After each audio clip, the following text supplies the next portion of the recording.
If I was a man I would have got a pat on the back." British actress embroiled in casting couch scandal admits she did have sex with Warner boss because she fancied him and claims she is not a MeToo victim. The text from billionaire film financier James Packer to his girlfriend, British actress Charlotte Kirk, could not have been clearer. "I have the opportunity of a lifetime for you," it read.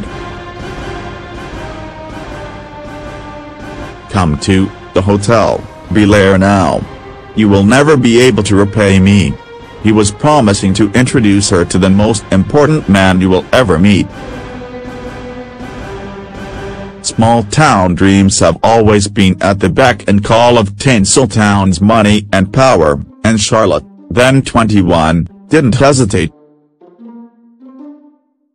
The film boss to whom she was to get a golden introduction that night was one of Hollywood's biggest names, Kevin Tsujihara, chairman and CEO of Warner Bros.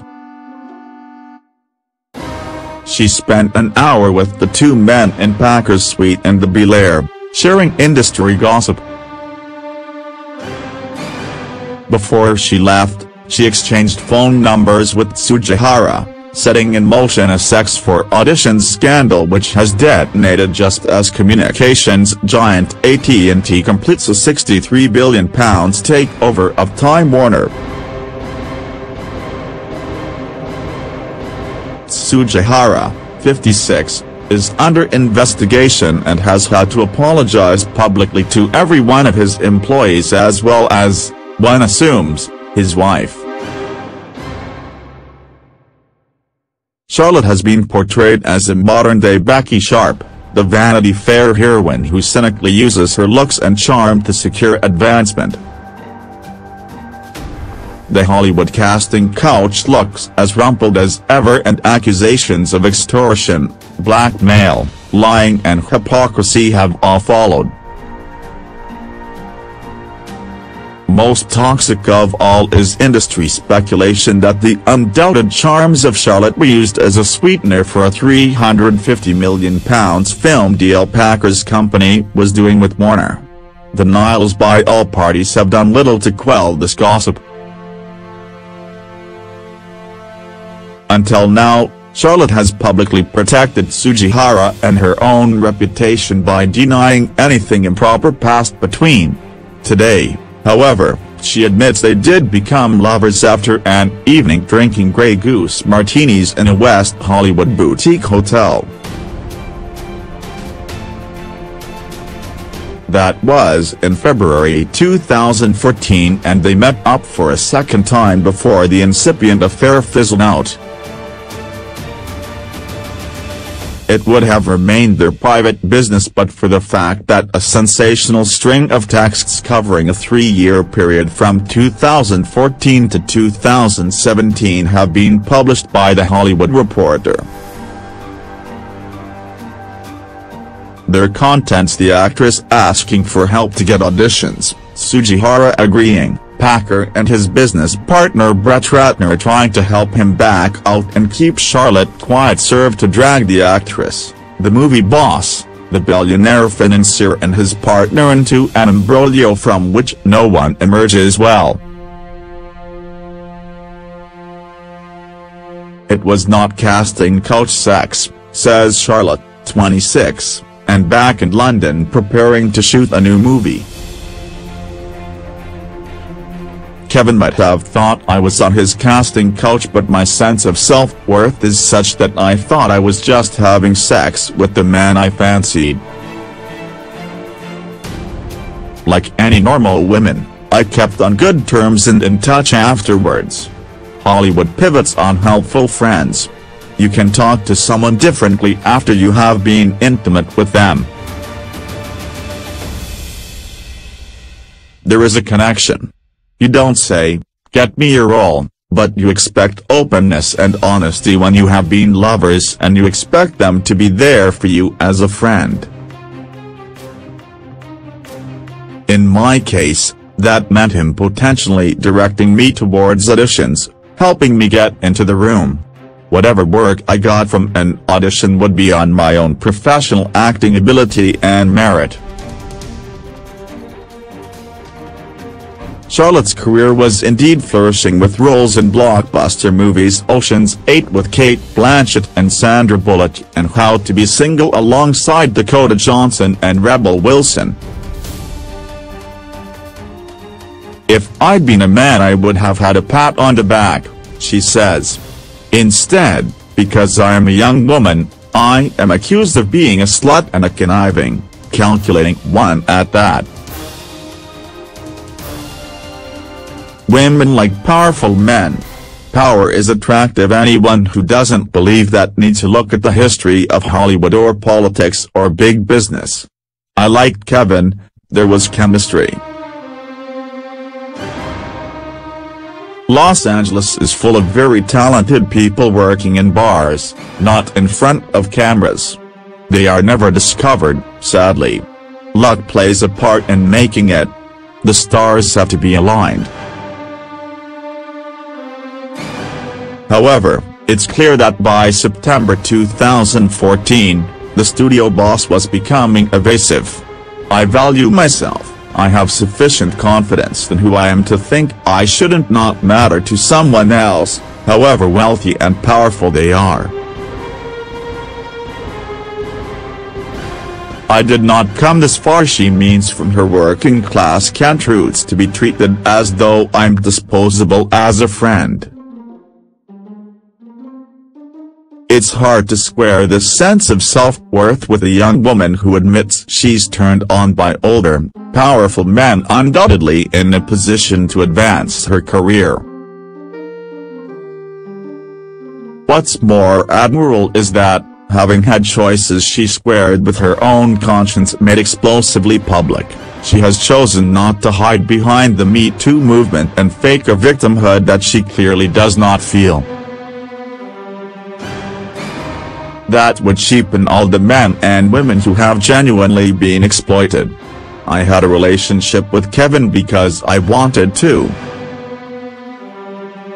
There are perhaps three elements at work which help explain this almost reckless honesty, most notably seen in her heartfelt texts, many of which she now regrets. First, Charlotte is on the autistic spectrum, having been diagnosed with Asperger's syndrome when she was 6. She doesn't think before she speaks and she doesn't do social nuance, either face-to-face or verbally. She believes what she is told and has rigid expectations. "I don't use it as an excuse, but I guess it might explain some things," she says ruefully. Second, she's been slugging it out in Hollywood since she arrived there as an Italia Conti-trained hopeful aged just 19. Her mother is a carer, her father an electrician. She was raised in Bexley and only turned to drama as a way of helping her cope with her Asperger's. She remains determined to make it in Hollywood. They, Packer, Radner and Tsujihara, may be rich and powerful, but they massively underestimated me, she says. Third, and most curiously, was Charlotte's genuine relationship with Packer, the son of Australian media tycoon Kerry Packer, now perhaps best known for his failed engagement to singer Mariah Carey. By Charlotte's account, theirs was a full-blown 7-month romance which, when it ended, broke her heart. The night she received the Belair text from Packer, it came at a time when he was returning her calls and messages less frequently. She was just 20 when she met him at an industry party where Warren Beatty was the VIP guest. Packer, more than twice her age, called her the next day and, in a scene straight from the Pretty Woman playbook, said he wanted to take her shopping. "You can have whatever you want," he told her. Cars, clothes, and soon they were on Rodeo Drive, LA's most prestigious shopping street. He bought his date a £50,000 diamond-encrusted Rolex she admired and would have bought more, but, Charlotte says, she stopped him. A week later she became Packer's girlfriend and spent many happy hours with him in the Bel Air. It was a proper relationship. I wasn't hidden away, we were cozy together, lying on the bed watching a movie and sharing a bag of Haribos, she says. Their pet name for each other was Boo. This is the hinterland to that opportunity of a lifetime text which came within days of Packer and Radner, a producer and director with major credits on films such as Leonardo DiCaprio's The Revenant and Johnny Depp's Black Mass, concluding their deal with Warner. That was my Cinderella story. I thought we had a future. Since when was Cinders criticized for running off with her prince? She says. It's telling, however, that when Packer met a woman he really did want to spend the rest of his life with, Carrie, he presented her with a £10 million 35-carat diamond engagement ring. Back then, Charlotte was scrabbling on the foothills of fame with appearances in some films that she admits she'd be happy to forget. But she had also enjoyed other more substantial projects, including a Bruce Willis movie, before she encountered Tsujihara. After her split from Packer, Charlotte was free to network as she chose with Tsujihara. He was married but she was unattached. She was saddened by the end of her relationship and believed herself to be on the rebound. Her texts to Tsujihara, though, do not make for savory reading. You're very busy, I know, but when we were in that motel having sex you said you would help me, and when you just ignore me like you are doing now it makes me feel used. Are you going to help me like you said?